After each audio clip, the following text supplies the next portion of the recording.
Hey guys, welcome back to another edition of Fore podcast with your host Don Julio and myself Tease. Hopefully you guys have had a good week so far. Just gonna let you guys know today we are recording this on a Thursday, and from here on out we're gonna be trying to record our podcast on Tuesday. So keep that in mind. They'll probably drop Wednesday morning instead of usually Thursday mornings. This we had to push it back a day, just work and stuff, family related stuff. So sorry about that, but we're going to jump into it really quickly with Julio was talking about off camera, Bryson DeChambeau and Mr. Short Game, his podcast. And I'll let you go from there because you're the one who brought it up, and I'm probably just going to butcher it like really bad. Yeah, So, I thought so. Mr. Short Game talked about some things that I feel like a lot of the iconic players that we're seeing today are starting to gravitate towards, which is content creation, right? Bryson DeChambeau by far has definitely has influenced the game, you know, not just on the course but through YouTube as well, right? And I think we're starting to see that a lot more with like Ian Poulter, Kevin Na, but Bryson has it because one, he's just a maniac of an athlete or just a golfer. I mean, he's competing in long drive, then he's redefining kind of the way that we're playing. Like the question was on this whole thing was, should Bryson retire from golf and become a full-time content creator? professional golf, yes, yes. What are your thoughts when you hear something like that? All right, so it definitely, in my opinion, has to do. Well, I feel like it depends on the person, obviously, right? Obviously, Bryson has played very well in his career: 2 majors, 2 U.S. Opens, handful of PGA Tour victories, a few Live victories, and I know his contract is either coming to an end or whatever, on Live, so he might be able to obviously get out of that. But depends. It really depends on the competitive side, in my opinion, where if you just do YouTube golf, yeah, you can like try to shoot the lowest score at a random muni, but you're not really sizing yourself up to the best of the best competition, which is what like really drives these professionals to become professionals, and why they're professionals and why they're not just doing like a content creation, because they love competing against the very best and seeing how they stack up and beating the best ultimately. So, especially with someone like Bryson, like you said, who is just so, you know, like his mind is just insane when it comes to golf. Like the thought, it's like the Phil Mickelson effect, where like he was Yeah. talking about that one clip where he had like 30 things that he thinks about before he swings. Like, what kind of grass is there? Water? What's the Yeah. do? All these different things before like one shot, and like how much yardage it'll take effect of it. All these different little things, spin rates and everything, like things like that. Where it's like, if it were me, I might easily just be like, you know what? I've made enough money. I've been good. Now I'm just gonna go and keep doing my thing and chill. Now enjoy it really, instead of just the grind, because a lot of people, you know, love that grind. That's what professionals. What's what makes professionals professionals is they love the grind. And I don't think Bryson is out yet on that. I feel like Phil definitely is closer to potentially maybe just retiring, from the professional side of golf and then just doing YouTube. But at the same time, I feel like he's very, very competitive as well. So I don't think that Bryson will be leaving professional golf anytime soon. Honestly, maybe if he gets like all 4 majors or something like that. But at the same time, I couldn't see it, because he is so competitive. Like, he is so driven, and whether or not that's But trying to be like the best YouTuber, I don't think that's the kind of competition that he wants. He wants to see how he stacks up against the best, and he knows that he'll hear it from other people, like, "Yo, you're just a YouTube golfer now. Like, you can't hang with the best." You know what I mean? Like those stupid little comments that you hear people. But what do you think? Well, I mean, it's a very good point that you made. I respect your opinion on that. Now, when we say he has super high competitiveness, right? He's one of the best competitors. Over the last couple of years, I think that may not stand as true. I mean, he's one of the top self competitors because that's what golf ultimately comes into. But you can't say with him being on live that he's playing the absolute best, right? Mm-hmm. When it comes to Right. majors, he's been in in top fives, top tens. He's competing, but there's also, I think, his motives for the game and the type of game he wants to play is light years away from where the game actually is. And I think that kind of punishes him a little bit in his performance when it comes to consistency. Yeah. Right. Yeah. His constant search for the ball and wanting to play a ball that's straighter, ball that is perfectly symmetrical, right? Finding the point. It's interesting stuff. It has exposed some things that maybe amateurs are overlooking. So, quick sidebar. If you were to find a golf ball like that or create one, how much do you think it would cost per golf ball? Let's just say if they were to bring it out to the consumer based off of Titleist already $60 for, their best golf ball. And I think what LA Golf is 75 or something for a dozen. Would you say that would push like maybe like $200, $300 a dozen if they were to get a perfectly symmetrical golf ball or something like that based off of how difficult it is to make? No? No, I don't think so. I don't think we would ever see anything like that. I mean, dude, Louis Vuitton did a collaboration with Titleist, and like those balls were selling for $1,000. There's only one person who's known to have it, which is DJ Khaled. Well, of course he did. Yeah. So lost it on the first tee. Right. Huh? Lost off the first tee at the Riviera. But so to that, I think that ball is already here. And I mean, you've heard me talk about what I go through when I test balls, which I really don't test it to that level. But when it comes to hitting the shot that I want to hit and the dispersion in which it goes, I think it is a very, very close tie. In my personal opinion, all of you guys can rip on me in the comments. The best ball that I have played to date is the Pro V1 left dash. There is a significant difference between the left dash and a standard Pro V1. That ball does not move. That ball is dead straight, tight draws, tight cuts, right? That you want. Now, it is it does have its flaws in my opinion. Again, I'm not a professional, but this is just my personal opinion.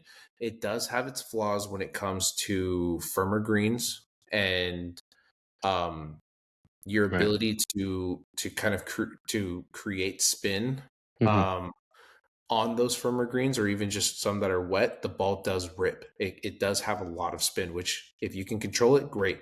If you can't, it's going to be a very hard ball to kind of keep on the green. It's fun, it's fun to see it, but sometimes if you're hitting to a pin that has a big backslope behind it, you're not looking at that 169 number to the pin. You're looking probably 175 landed on the slope, let it come back down, because if you hit it at that 169, it's spinning off the green. There's that. The other one that I really do like and that I've been playing a lot of is the TaylorMade TP5X. Very straight ball, very durable ball. Still has all the fun play action that you want, right? You can flight the ball, get it to check, stop. You can go with the high ball, get it to land behind the pin, spin back, right? So those are my two favorites. Now, Bryson at one point was playing those left dashes, and he was absolutely annihilating the ball. But that was also where he was getting, 30, 40 feet of spin that made it very, very hard for him to control that. And that was where then he started sawing down the bounce on his wedges. More sleek clubs. He wanted grooves that weren't so grippy, and then he switched over to something else. To that, right? To your point, I don't think that we will ever see anything around, $200. I think golf balls probably will reach $100 at some point, Well, depending yeah, no, on. I'm just saying, like, in the sense of like if he wants like that perfect going straight golf ball that is legal with like Yeah, no, flaws. 'Cause I know who was it? We had a podcast that we talked about that, right? Where there was one golf ball out there that says it's straight. I think yeah, Rick Shields was testing it or yeah. something like that. No, it wasn't Rick Shields. It was Bryson, but it was Short game. somebody was talking about it, and it was based in Spain, Yeah, Barcelona, Spain is where right. it's Yeah, we saw. developed. Yeah, right. Yep. Yeah, it was Yeah, I when they did forget. the Live Spain or something like that. Yeah, I forget what the ball was called, but there is something out there. Mhm. Um, but going back to what the main, or going back to what we were talking about before that, is I think Bryson does have a very good chance of really just kind of setting the stage with content creating and being a golf club review person, because the guy hits the shit out of the ball. Like, it's fun, right? It's the show. It's kind of like what the steroid era was for baseball. It was super fun to watch, and it was it like, you knew home runs were going to happen. Well, Right. Bryson's going to get the ball 375 yards, so it's fun. Um, and but I just, with his contract being up, or coming to a close with Live, I would be interested to see what he does. If he Yeah, comes same. back to the PGA, if he comes back to the PGA Tour, now he's got something to really focus on, right? Mhm, mhm. Problem is that if he leaves Live, being that Live owns his YouTube channel, what happens to that? Well, I mean, yeah, that's one thing that you would think what is put in the contract, because it's like, fine, take Bryson DeChambeau. I'll create a brand new channel and I'll tell everyone to follow that one. Like it shouldn't be too difficult, but I wonder if what parameters are in that thing where it's like any YouTube channel that you have is ours or something like that, like because It's going to how have to fall under some kind of video production rights. Like, if he's out there playing practice rounds, recording, he's not going to have the same freedom that he had with oh Live. dude, no, he can't do anything Yeah. PGA Tour wise. It's literally has to be off the course completely. Like there's nothing. He can't have somebody following him around with a mic, him being mic'd up. But who knows? Maybe he brings that to where the PGA says, okay, you and Grant were onto something. Maybe this is something that we need to hear, where not just having Doubt it. someone with a mic leaning over the rope, like, oh, what's Jordan talking about? But now you actually have like the mics that we used, right? And they can flip them on at any time, and say, let's hear what this guy's talking about. Maybe you hear Bryson ripping his caddy a new one because he made a five on the last hole when he should have hit the pitching wedge, but he told him a 5-iron. Yeah, unless I love that, I feel like we've barely seen that happen, and people have still like lost sponsors because of hot mics. Because Yeah. of like, it's like, dude, like it's the heat of the moment. Like people say stupid stuff, and they're not like saying it at somebody. It's just out of frustration, the words or terms that they use, But at the same time, we're seeing over the last few weeks more than ever, it's like free speech is free speech, but it doesn't mean there aren't consequences with what you say. If you say something that puts your company that you work at risk of losing money, well, you're definitely fireable for that because they're going to lose money based off of that comment. Well, you can say it, You're but there's a representing your consequence, company. you know Mhm. um which a lot of people in this world definitely seem to not really understand the effects of that, saying that's not free speech. Well, it is, but it's a consequence. But at the same time, it's like I would love to hear that, but I can only imagine the amount of people that'd be like, "Oh my gosh, I can't believe he said that," or "I can't believe he did that," or blah blah blah. He needs to be canceled. He needs this or that. Um, where it's just like, dude, like, can we all just get along? Can we all just like not make a big deal out of it? But yeah, I mean, it'll be interesting. I feel like for sure it'll be really cool when he does kind of slow down to like the Phil Mickelson age, where like then he'll be doing a lot more of that content creation, more and more and more. But I mean, yeah, he definitely has. I think it's him. You got Phil Mickelson out there that's doing it now. You got now Jason Day, and then I think who'd you say? Ian Poulter. He has a channel now. Is that correct?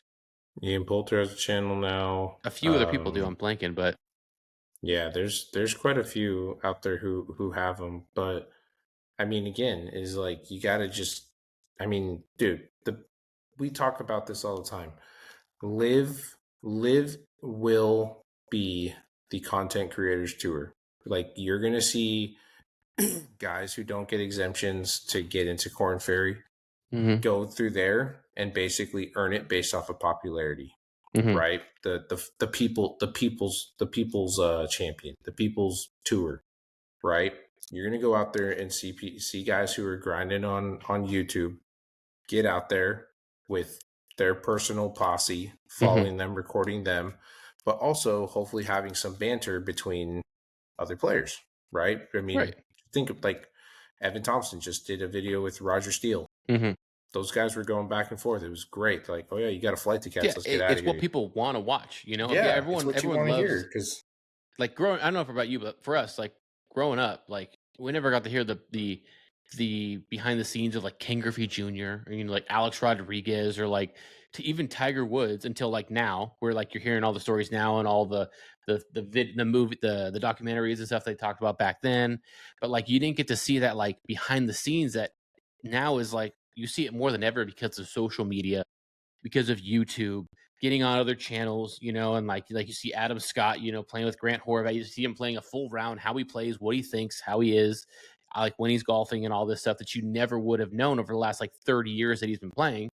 But now it's just so normalized that like it's so easy to, if you are playing for live or a tournament that or a tour that doesn't really limit you or constrict you, it's so easy to make money that way through YouTube because hey, I'm a professional golfer. I have a very rare, you know, um, like lens that like not many people see through, and I have this ability to communicate and collaborate with other professional golfers or other big time people because of my status. And because of that, not only like because they're all contractors, they can easily write all this stuff off as well. So it's not like they're losing much money. And YouTube, they're only gonna be making more and more money with all the new ads that are coming up because YouTube just keeps on blowing up more and more and more. So it's just like if you're there, might as well kill two birds with one stone. You just keep on grinding, but then on a day that you might just want to chill, just do a YouTube video, have someone, record it, film it, edit it, do all that stuff, and like post it online and boom, like you're gonna have a huge following that you would have never had the opportunity to back in the 70s, 80s, or 90s when you're trying to grind your way up from the tour. One, because you don't have the access to like record, you don't have the internet back then, but on top of that, you don't have the cameras, you don't have like the access to post it anywhere for but like millions of people to see, and it's free to watch. So like that's another big access right there that you're not behind a paywall, you're not behind like ESPN or one of these big networks. So it's like why not just take advantage of that, some scope that like not many people do. Boom, like it's smart. yeah, 100%. I mean, even if that were to be brought to the PGA, if they want to moderate it, right, and they have their own editors, that then everyone at the end of the day just submits their card and they go through and then post it on YouTube, like that totally could fall underneath their. I would, yeah, one day their it's gotta happen. It's gotta happen. It's not an if, it's a when. It's just yeah, exactly. It's not an if, it's a win for sure. But yeah, I mean, dude, the one thing that people want to see is authenticity, right? Like who really are you? We know you because of your skill, but we don't really know who you are. And I think that's what live kind of brings to life. Live mics everywhere. Well, this kind of leads into our next topic, which is live duels, right? You really get to see the personality of every single player that's there, right? And it allows even the professionals to be a little bit more laid back, right? Walk through exactly what you said. Walk through a shot, like their thought process, right? And I just think it's crazy. So our inside guy sent John a video offline that was talking about what's to come with live duels. Looks super exciting, but they dropped some statistics in there that were, in my opinion, extremely shocking. Yeah, they live duels. How many live duels has there been? 3, 4 or 5, I think. So you got Miami, you have Chicago, you had UK, You had Virginia, Fore. I think Anywhere in it's the 4. Midwest? I know that's 4, but is there anywhere? I'm trying to think of just the schedule in general. I think the only one out of the United States I think was UK, and I think that's it. Yeah. So 4. Yeah, I think 4. I think 4. Yeah. No, Dallas. They had So, Dallas, so 5. oh, Dallas. Okay, so 5. Yeah. But what's crazy about this is that the amount of viewing hours and also live viewers is competing with major views for the PGA. And Insane. these are, Yeah. I mean, these are ex PGA players, still professional golfers, playing with amateurs, hmm right? Like all of us, and they are either matching or just just underneath what the viewership is that majors get for the PGA. And hmm what's even crazier is the amount of time that then people will go back and watch it again. The viewing hours is astronomical. hmm And it's like that should say something to kind of where things are going. Like Yeah, the watch time is probably professionals, insane. yeah. You know. I mean, professional sports are professional sports. You're watching the best of the best compete, hmm right? But it's always focused on the sport and the skill of that particular person. But I think, again, like I just said, people want to see the authenticity. People want to see a little bit more about who you are. What are you like? What are you about? hmm Which you and I playing baseball at a pretty high level, like we get, but it does like. Do you think that this kind of takes away from the sport, or do you think it, Live duels. or no, just the bringing this level of authenticity and hoping to get it from true professional athletes? No, I think it's. I love it. I love it. Like I said, you're seeing another side. Of these golfers that you haven't seen, like Phil Mixon, same thing. Like until over recently, you just saw him on the golf course. You heard little funny stories, little snippets of people getting videos at like PGA, tournaments. Like, hey, your forehead should have been a little bit bigger, or I would have hit in the fairway. But I love it. I love seeing that side where you get to get like the personal side that you never really got to see, like I mentioned previously with us growing up, and it's great. You see they're still competitive, even though, it's not fully professional. 250K is 250K, no matter how you spin it. Like between two guys, like that's a lot of money for what? I think these are mainly like 9-hole rounds that they're doing. And it's not even like 18-hole matches, it's like 9 holes. So maybe like 2.5 hours max, 3, depending on how they're playing. Cause I think they're in carts and everything. So they're not walking, but I mean, like, that's not bad for one day's work. And Nope. they're still getting paid out on top of that. Some of the other players, from what I've heard, to just, to show up, to be a part of it. I think it's great. And the fact that like these videos themselves are like 2+ hours long and the watch time is like 95%, 95%. Just, I'm just throwing out a random statistic that's not legit, but I'm just saying like people watch this whole thing. It's a full-on movie. And like these are made by not professionals. And I say that in the nicest terms possible. Like the people that are editing these movies and films, like with the Bryan Bros when they did theirs, I think it was Virginia that they were the ones that they posted it. Like the guy who does their editing, Carney, obviously he has professionalism to the max. Like his videos, his intros are insane. I love watching their major cut series and the intros that he compares it to, like, the Grant's channel. Grant's channel doesn't really have much of an intro. His are just like insane. He has like the greens on like a drone footage of like a green, but like on the green it has like a cutout silhouette of like some kind of a shot or something in golf. It's like Mhm. wild. And I'm like, dude, it's just like it is professional. But like if you compare it to like an ESPN, he's not quote unquote professional, but he definitely can do what they do. And these people, it's just like being like a professional without being a professional. Like you can do it, but you just don't have that, you know, kind of credit, I guess you would say. Yeah. Yeah. But He's putting his own twist to it. exactly. And it's Yeah. so well done. And like these 2.5, they're so engaging. There's no mistakes.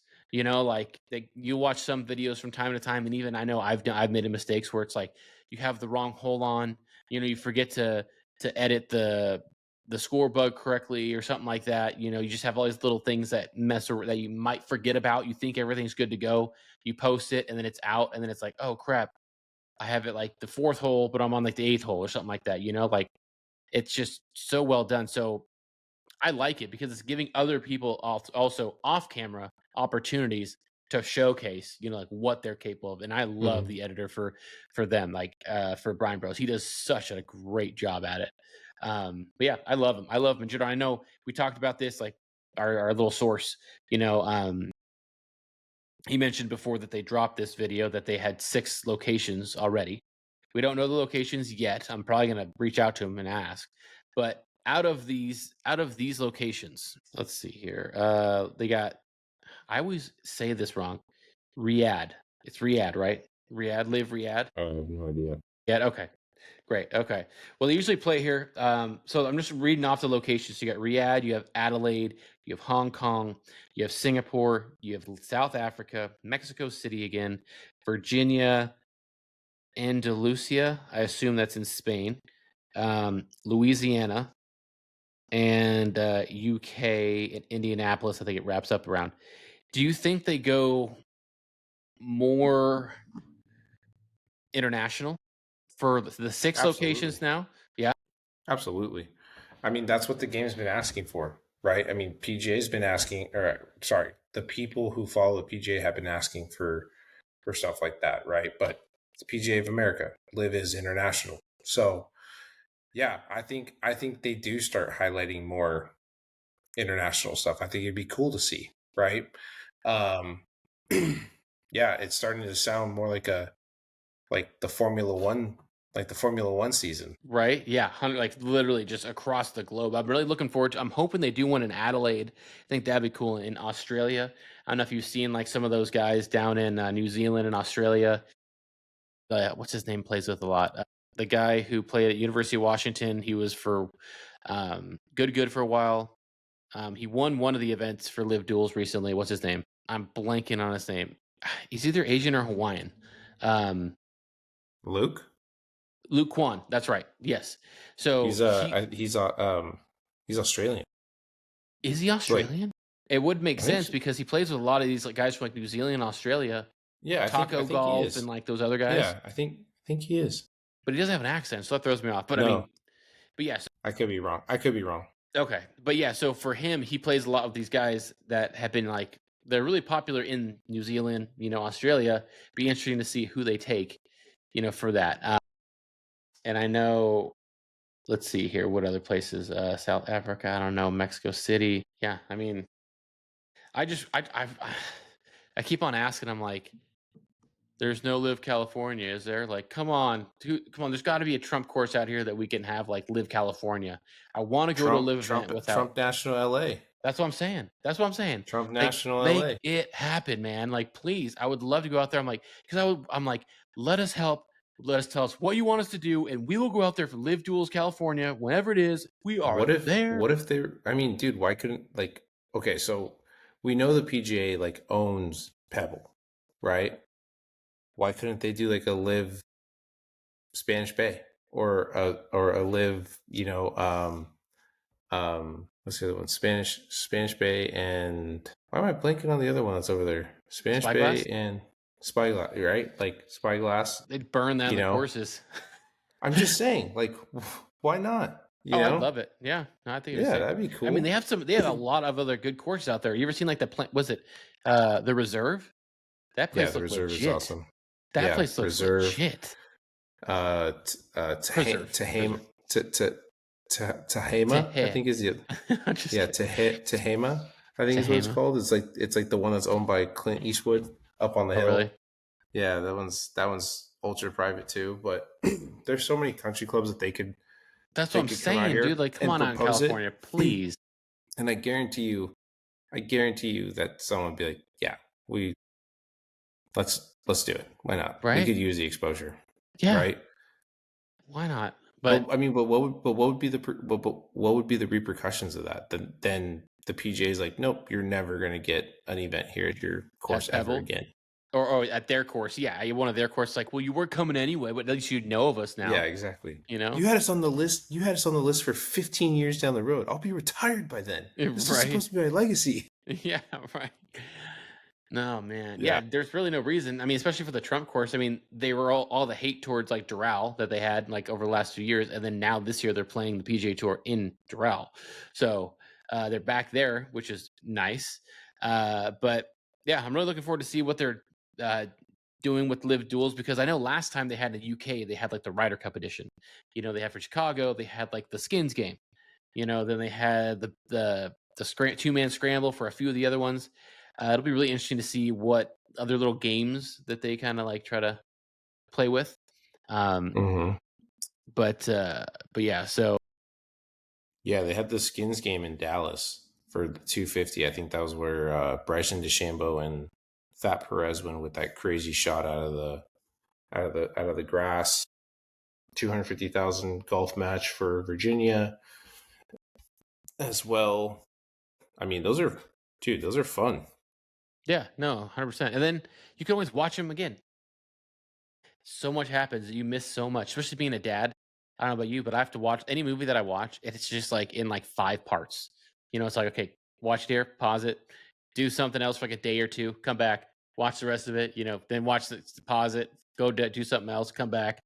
Same thing. That was like today. I wanted to watch the football game, and Adelina comes over screaming at the top of her lungs, "Dad, I want some Mia song," right? Because she's like obsessed with Moana 2 right now.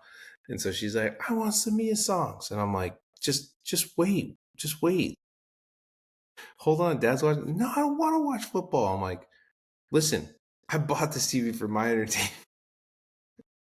You don't own this, But she ends up getting it her way. But now I'm like, well, then shit, I'm going to take away the iPad. I'm going to use the iPad for what I want, Right? Yeah, I know. For right now, my son, he's like, he always goes, "I really want to," and I'm like, I don't care if you really want to. Just because you really want to doesn't mean that you get it.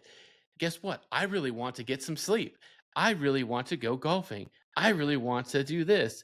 I don't get to do it, but every time he makes it seem like it's like life or death after that. It's like, oh my, and then like he starts crying and gets so loud. Yeah. It's like, Adelina's in that same stage. I can't go to Costco. Like if I go to Costco and like, where the so right now they're doing all the Christmas, already decoration. Well, they have some stuff up. Okay. Right. Yeah, and then they have the Halloween blow up stuff. But just on the other side of that, right?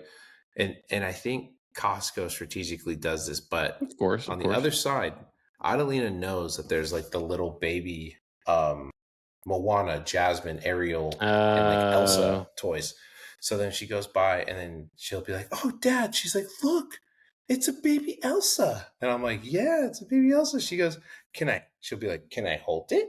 Can I hold it?" And if I don't give it to her, dude, she loses it. While like Anastasia's sitting there looking at her like, what's wrong with you? Yeah. Yeah. I'm related to you? Goodness. And so then literally, like, I have to give it to her just to keep the peace. And then all of a sudden she's like, "But Dad, I really want it. I really want it." I'm like, "Adelina, you just got Moana like 2 weeks ago. And then Mom brought you here and she gives you Ariel. Like, it doesn't work this way." I was like, if this is how it would, then, or if this is how it's supposed to be, then I'm buying that tough shit and I'm putting it in the back and making it my office. Like, I'm buying the Blackstone grill that's right there. I'm getting everything that I want in here and everything. She's like, "But Dad, I really, really want it." And I was like, "Okay, look, we're gonna play hide and seek with." It's like this is how I handle the situation. I'm like, "All right, we're gonna play hide and seek with baby Elsa. If you can find her when I count to 20, right, we'll bring her home." So I like literally put it behind the snacks. I tell the person like, "Hurry." Like scan my stuff. And so she's like, 1, 2, 3. All of a sudden I'm like, "You didn't do it in time. We're already past the food court. We can't go back." So then now she's bawling all the way in the parking lot. Get in the car. Yeah. So then I just get in the car and I'm like, "All right." And then I put on her music. She goes, "Dad, where where did baby Elsa go? And I was like, well, remember she has ice powers. Like maybe she created an ice mirror that you couldn't see her that she was hiding behind. And she goes, oh yeah. She goes, she has to be careful because she doesn't want to strike your heart or else you get. She's like, something happens. And I'm like, yeah, that's right. That's right. You got to be careful. Ice is nice sometimes. Right, man. Yeah, Oh, dude. that's yeah. The lengths that we got to go, dude. To just like not have the kids melt down. And it still doesn't work half the time. I mean, even for me, it's like I don't mind if they have their meltdown. Like I've kind of just gone numb to it, where it's Oh, like, I don't yeah, either. I know. Yeah, my wife just is more like, oh, like let me hold you. Like I'm so sorry. I'm like, you know what? No, like he's fine. You know what? Yeah, I'm not being mean. I'm just being stern with what I said, and I'm sticking to it. And I told him that I'm here if you need to talk to me. And until then, see you later. Leave me alone. yeah. I mean, dude, I tell you this. I'm like I just don't care. Sometimes it's just like, hey, sometimes stuff happens. Maybe dad wants to listen to his music. Maybe he's sick and tired of listening to sing. Like I don't need to hear, I'm still standing 1,000 times just going 6 miles, Dad can only take that so much. Yeah. dude. So I'm like, I just don't care. Like the other day we were coming back from, where did we go? We came back from Lowe's. We came back from Lowe's. I had to grab some wasp repellent. And so, we were coming back from Lowe's and I'm playing like 80s hip hop, right? I mean, well, there was some NWA and there was like an 80s, 90s, stuff. But it's like I have it low, right? And it's the clean version of the playlist. But like Anastasia's sitting in the back and with her little seat, she kind of sits like this. So it Mhm. looks like you're kind of looking down at her, but she's like, her dances. That Adelina, I see Adelina, she starts bobbing to it. And she goes, Dad, I want to listen to Samia's song. So I was like, okay, fine. Like, we'll play Samia a couple times, right? Play Samia. She's like going, she's singing, we're back, and, all her songs. And then I'm like, okay, now we're going back home. Dad wants to listen to his music. So I play one of my golf like playlists. Oh, dude, she was like, Dad, I want Samia's song. And I'm like, I just looked back at her and I was like, sorry, I don't respond to when you're being rude. I can't understand you when you're yelling at me like that. And she goes, okay, Dad, I'm sorry. She goes, can you play Samia's song, please? And I'm like, no. It was like, I was But yeah, like, dude. Stephanie was yeah. sick over the last week, so like I was dropping and picking up and taking Carter from like preschool this week just by myself, and I'll be like, all right, I'm gonna show you some new music. All right, we're gonna be blasting it, and you let me know what you think. Okay. I always have to tell him what the name of the song is, or he'll be like, Daddy, Daddy, Daddy, Daddy, what's the name? What's the song called? Like it matters. I'm like, does it really matter? Just listen to the dang song, But I got him into Uptown Girl by Billy Joel. 80s Nice. Billy Joel, strictly 80s Billy Joel. And and he's like, Dad, I want to listen to the girl song. And he's just like, we're on the couch, he's just dancing, just going off and just trying to, what is it, like widen his music arrangement. I was showing him some like Bon Jovi. I'm like, Grandpa loves this. And then I showed him another song from like the song Ride by like the 21 Pilots or whatever, Mm-hmm. taking my time on my ride. He goes, does Grandpa like that song? I'm like, I don't think he's ever heard it. It's a little too new for him. He might have, Yeah. but I'm not really sure. But now everything is like, oh, does Grandpa like that song? Does Yeah. Grandpa like it?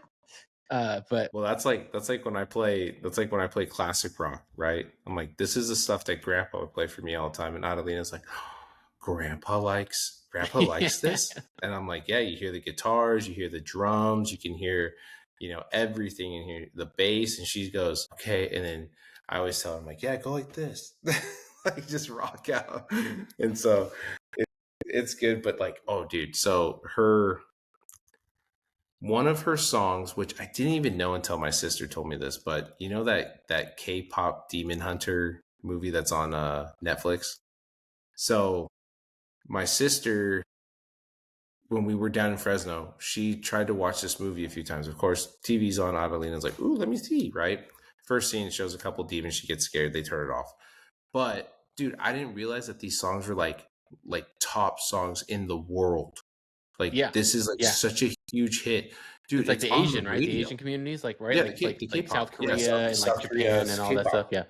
and it's on the radio. So I'm taking Adelina to to preschool, and it's on the radio. It's on like the hip hop station, 94 point, Wild 94.9, right?